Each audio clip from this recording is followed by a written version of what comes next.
ಕೊನೆ ಗಳಿಗೆಯಲ್ಲಿ ಕೆಎಚ್ ಮುನಿಯಪ್ಪಗೆ ಎದುರಾಯ್ತು ಭಾರಿ ಸಂಕಷ್ಟ. ಕೋಲಾರ ಟಿಕೆಟ್ ವಿಷಯದಲ್ಲಿ ಸ್ವಪಕ್ಷೀಯರಿಂದಾನೇ ಕೆಎಚ್ ಮುನಿಯಪ್ಪಗೆ ಎದುರಾಯ್ತು ಕಂಟಕ. ಕಾಂಗ್ರೆಸ್ ಮತ್ತೆ ಜೆಡಿಎಸ್ ನಡುವೆ ಸೀಟು ಚೌಕಾಸಿ ನಡೀತಾ ಇದ್ದ ಟೈಮ್ನಲ್ಲಿ ಜೆಡಿಎಸ್ 12 ಸೀಟು ಡಿಮ್ಯಾಂಡ್ ಮಾಡ್ತಿದೆ ಅನ್ನೋ ಸುದ್ದಿ ಹರಿದಾಡ್ತಿತ್ತು. ಅದರಲ್ಲಿ ಕೋಲಾರ ಮತ್ತೆ ಚಿಕ್ಕಬಳ್ಳಾಪುರ ಕ್ಷೇತ್ರನೂ ಸೇರಿತ್ತು. ಕೋಲಾರ ಮತ್ತೆ ಚಿಕ್ಕಬಳ್ಳಾಪುರ ಎರಡು ಹಾಲಿ ಕಾಂಗ್ರೆಸ್ ಸಂಸದರಿರುವ ಕ್ಷೇತ್ರ ಅದು. ಜೊತೆಗೆ ಹಾಲಿ ಇಬ್ಬರು ಸಂಸದರು ವೀರಪ್ಪ ಮೊಯ್ಲಿ ಮತ್ತೆ ಕೆಎಚ್ ಮುನಿಯಪ್ಪ ಕೂಡ ಕಾಂಗ್ರೆಸ್ ಹೈಕಮಾಂಡ್ ನಿಷ್ಠರು.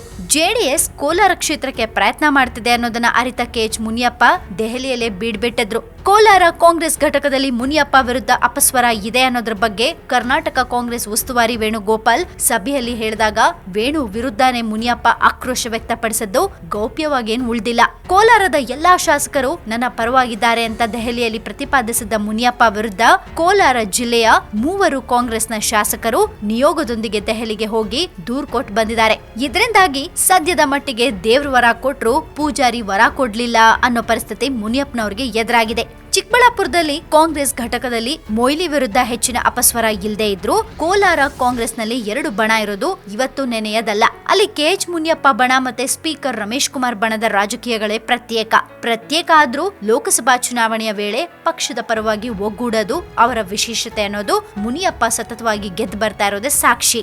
ಸೋಲಿಲ್ಲದ ಸರದಾರನೆಂದೇ ಹೆಸರಾಗಿರುವ ಕೆಎಚ್ ಮುನಿಯಪ್ಪನವರು 7 ಬಾರಿ ಸತತವಾಗಿ ಗೆದ್ದು ಬಂದಿರೋದು ಮತ್ತೆ ಈ ಬಾರಿ ಟಿಕೆಟ್ ಆಕಾಂಕ್ಷಿಯಾಗಿದ್ದಾರೆ ಕೂಡ.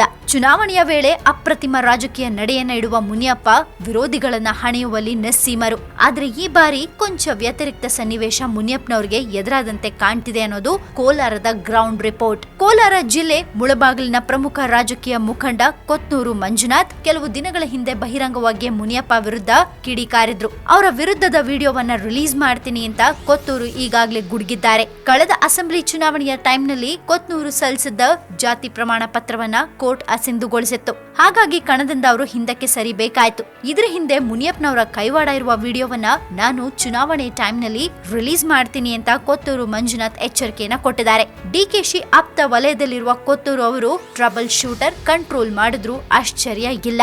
ಮುನಿಯಪ್ಪ ನಿರೀಕ್ಷಿಸದೇ ಇದ್ದ ಬೆಳವಣಿಗೆಯೊಂದರಲ್ಲಿ ಸ್ಪೀಕರ್ ರಮೇಶ್ ಕುಮಾರ್ ನೇತೃತ್ವದಲ್ಲಿ ಬಂಗಾರಪೇಟೆ ಶಾಸಕ ನಾರಾಯಣ ಸ್ವಾಮಿ ಪಕ್ಷೇತರರಾಗಿ ಗೆದ್ದಿದ್ರು. ಕಾಂಗ್ರೆಸ್ ಜೊತೆಗಿರುವ ಮುಳಬಾಗಿಲು ಶಾಸಕ ಎಚ್ ನಾಗೇಶ್, ಶಿಡ್ಲಘಟ್ಟ ಶಾಸಕ ಮುನಿಯಪ್ಪ ಇವರ ಜೊತೆಗೆ ಕೊತ್ತೂರು ಮಂಜುನಾಥ್ ಮತ್ತೆ ಜಿಲ್ಲೆಯ ಪ್ರಮುಖ ಮುಖಂಡರು ದೆಹಲಿಗೆ ಹೋಗಿ ಮುನಿಯಪ್ಪಗೆ ಟಿಕೆಟ್ ಕೊಡದಂತೆ ಮನವಿಯನ್ನ ಸಲ್ಲಿಸಿದ್ದಾರೆ ಅನ್ನೋದು ಖಚಿತ ಮಾಹಿತಿ. ಹೈಕಮಾಂಡ್ ಇವರ ಮನವಿಗೆ ಬೆಲೆ ಕೊಡುತ್ತೋ ಇಲ್ವೋ, ಚುನಾವಣೆಯ ಹೊಸ್ತಿಲಲ್ಲಿ ಮುನಿಯಪ್ಪನವರಿಗೆ ಆದ ಹಿನ್ನಡೆ ಇದು ಅಂತಾನೆ ಹೇಳಲಾಗ್ತಿದೆ. ಮುನಿಯಪ್ಪ ಕ್ಷೇತ್ರದ ಇತರ ಜನಪ್ರತಿನಿಧಿಗಳು ಕಾರ್ಯಕರ್ತರ ಜೊತೆ ಉತ್ತಮ ಬಾಂಧವ್ಯವನ್ನ ಹೊಂದಿಲ್ಲ. ಅವ್ರಿಗೆ ಟಿಕೆಟ್ ಕೊಟ್ರೆ ಪಕ್ಷಕ್ಕೆ ಹಿನ್ನಡೆಯಾಗೋ ಸಾಧ್ಯತೆ ಇದೆ ಅಂತ ಜಿಲ್ಲೆಯ ಕಾಂಗ್ರೆಸ್ ಮುಖಂಡರು ಹೈಕಮಾಂಡ್ಗೆ ದೂರು ಸಲ್ಲಿಸಿದ್ದಾರೆ. ಇದನ್ನ ಆಧರಿಸಿನೇ ವೇಣುಗೋಪಾಲ್ ಸಭೆಯಲ್ಲಿ ಈ ವಿಚಾರವನ್ನ ಪ್ರಸ್ತಾಪಿಸಿದ್ದು. ಕೋಲಾರದಲ್ಲಿ ಸದ್ಯಕ್ಕೆ ಕೆಎಚ್ ಮುನಿಯಪ್ಪನವ್ರನ್ನ ಮೀರಿಸುವ ಅಭ್ಯರ್ಥಿ ಇಲ್ಲದೆ ಇರೋದ್ರಿಂದ ಕಾಂಗ್ರೆಸ್ ಅವರಿಗೆ ಟಿಕೆಟ್ ಕೊಡಬಹುದು. ಆದರೆ ಪಕ್ಷದ ಒಳಗಿನ ಭಿನ್ನಮತವನ್ನ ಹೇಗೆ ಶಮನಗೊಳಿಸ್ತಾರೆ ಅನ್ನೋದು ಮಾತ್ರ ಸವಾಲಿನ